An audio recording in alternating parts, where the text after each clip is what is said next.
was about getting to Texas. The end of the interview was about other things. But the big chunk of the interview, in the middle part, for probably 12 to 13 minutes, was about his time with the Mets, being traded, how the trade went down. And I bring it up from a couple of different standpoints. Number one, I myself, like many, when we heard that Max Scherzer went to the front office to find out what was going on, was the first one to sit there and say, when I was, co-hosting a couple of weeks ago, well, good for him. Must be nice to just want to go demand being traded, or God knows what he wanted. Well, that's what it felt like. It did. And so now, listen, could it be different? I suppose. It didn't seem like that. He seemed pretty genuine.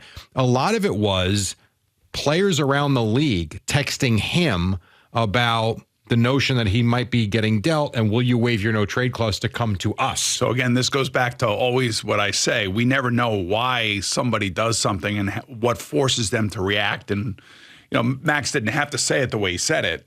Correct. I agree with that. He didn't have to do that. This was a different Scherzer, too. You could tell he was comfortable with these guys, former players, and maybe that's part of it as well. And he essentially said, I just wanted to know what was happening, because 24 hours prior, he said he thought there was a 0% chance he was getting dealt. He thought that if you were under contract through next year, there was no way that they were moving him. But, the impending free agency certainly understood with where they were. So he just wanted to get clarity because, as he said, it affects my wife, my kids, and I didn't want to blindside her with this change across the country. And then I think it was Przinsky, who almost seemed surprised how honest the Mets were. And I'm telling you, Scherzer was gushing about the way the Mets handled him, the way they were honest with him, that there were no tricks. It was just very forthcoming. And two things I learned from it. Scherzer was not planning on leaving. He did not go to them and say, get me out of here, it's not working. And this is not the same old Mets in terms of the ownership and front office, which we know, but they are really putting the players first, and they've got a vision for this organization. And it came across, if you're a Met fan, I thought it came across really, really well. He left a good mark on the Mets. There's no question about it. And as a former player who has, been dealt, who has, basically left the team and gone to another team, you'd like to know what people are actually legitimately saying about you and how they feel about you within the front office. Mm-hmm. You'd like to know that. It's very rare that somebody would come to you and say, hey, this is what we're doing. And by the way, Max wasn't, I know he was a failure against the Atlanta Braves last year in San Diego. We all know that. It wasn't great, but he was for the most until part, September. I would say he was a B+ here. I wouldn't give him an A. I'd give him a B+ here. I would think he both and Verlander get B+ because they were good, but they never really had a chance to be great because the team never really. Well, last year they did, but this year they didn't. Collectively, the problem for Scherzer, for a Met fan, will be, and it was such a short time, a year and a half. The problem will be, while yes, he did win a lot of games here. He won 11 games or 9 games here with the Mets, I guess, this year. Averaged 10 strikeouts per 9 innings. But every time you needed him in a big spot, it felt like he came up small. Well, yeah, and that will probably stick with him, much like I'm sure his Dodger time. Sure. Same thing. Yeah. Same thing happened when he was with the Dodgers. Absolutely. And I have a friend that's a huge Dodger fan, and he said, good luck with Max. And I said, why? He goes, man, he had dead arm with us at the end of the year. I said, well, he pitched a lot for the Nationals going into your playoff run. I mean, that does happen to these guys. And you can make the case, it felt like that's what happened to him in September and October last year. So it sounds like when I was listening to this, he went up into the office, and whether it be Billy Epler or Steve Cohen, said, look, man, if you want to get yourself involved with a winning franchise this year that has a chance to go get another World Series, would you be willing to waive your no-trade clause? And if you are, then where would you like to go? That's exactly what it sounded like. Exactly, because if they were going to trade him to, let's say, the Guardians, he probably would say no. Mm-hmm. But if you're going to trade him to Texas or you're going to trade him to Houston, he would say yes. Yep, no question. And Epler did Verlander a favor too, because he sent him back to Houston. He did. Exactly where they love him. And they did Houston and the Rangers both a favor by picking up the bulk of the contract. Yep, and giving away good prospects. So win-win for and the other one too on Steve Cohen. One of the questions was something along the lines of, there are so many owners in baseball that are just happy putting the money in their pocket and will not go the extra mile to try and improve the team. What did it say to you about Steve Cohen, who, spent a fortune and really went after it? And you could see just watching it, I say listening to it too, but when you watch it, you could see Scherzer felt disappointed that they didn't get it done for Cohen, who basically went out there and said, tell me what you guys need. We're going to go out and get it. Now, were there other moves the Mets could have made? Sure. Could they have tried to go out and get Aaron Judge? Yes. But for the most part, it's a $360 million payroll. Yes. This team should have been better than they were this year. And he seemed genuinely disappointed that they weren't. They were like the Nets. He stinks. They were like the Nets, but at least their guys played their first year. Remember, like when the Nets signed Kyrie Justin Verlander got paid to not pitch for half a season. Yeah, but Justin Verlander got hurt as a Met coming out of spring training. Kevin Durant was hurt as a Golden State Warrior and didn't play and wasn't expected to play. No, and he still got $45 million from the Nets. Yes, he did. Yes, he did. So what we have here is we have two colossal failures. And if we've learned anything, is that you just really can't go out and try to buy yourself a championship with a collection of older players. You got to develop within. And one of the reasons why I like what the Jets did with Aaron Rodgers is because they really are developing within with a younger team, a great defense, supposedly, at least on paper, and really good wide receiving core.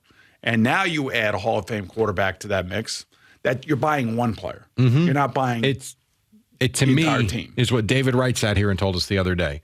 When you're going to build a team, you've got to start from within, and then you add in spots. For the Jets, it turned out to be the quarterback, the biggest spot. But you're right. They are a good team. You add the Hall of Fame quarterback now. Now we see if we can take them to the next level. Right. So I think the Mets tried to do it with, a free agent in terms of Lindor.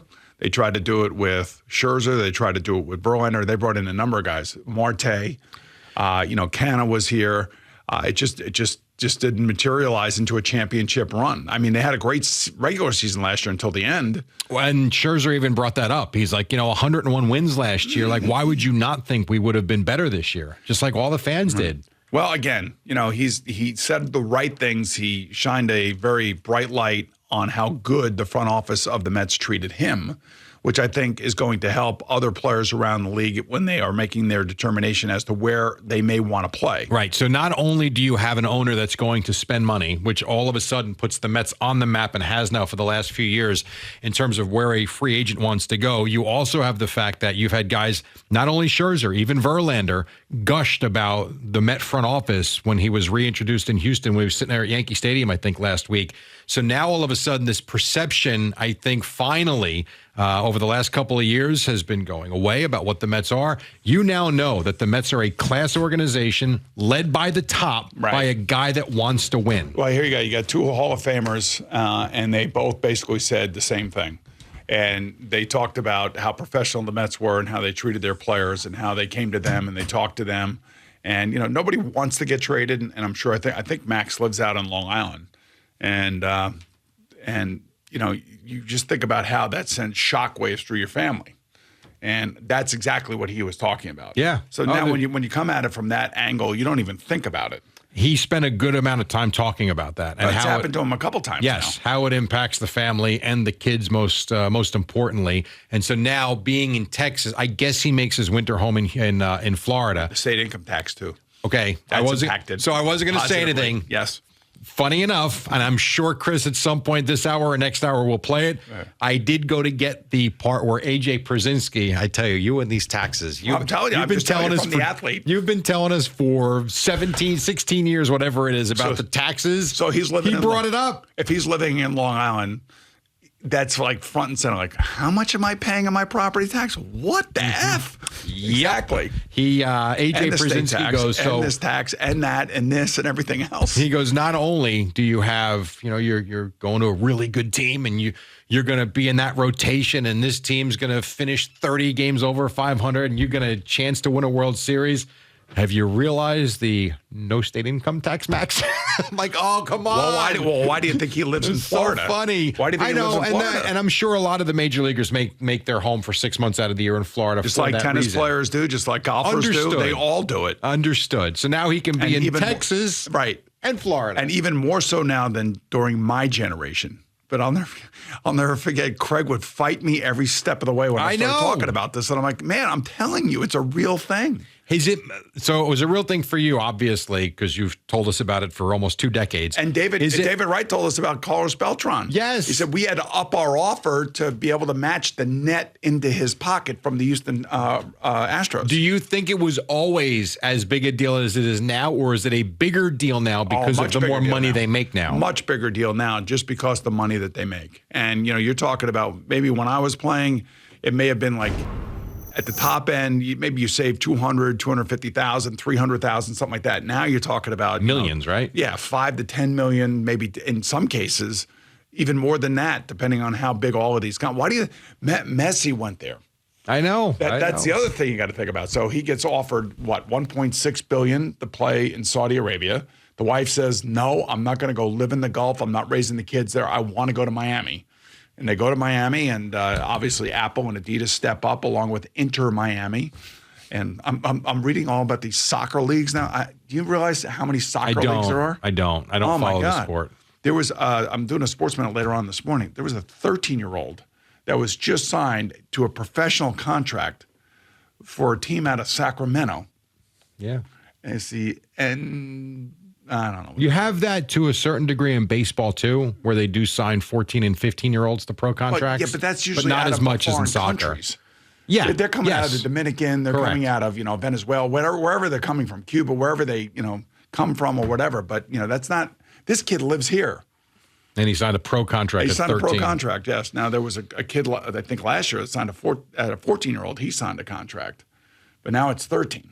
Not too bad. Not too bad. It's crazy. Thanks so much for watching the video. Please like and subscribe. And don't forget to hit the bell so you're notified when we're dropping new content.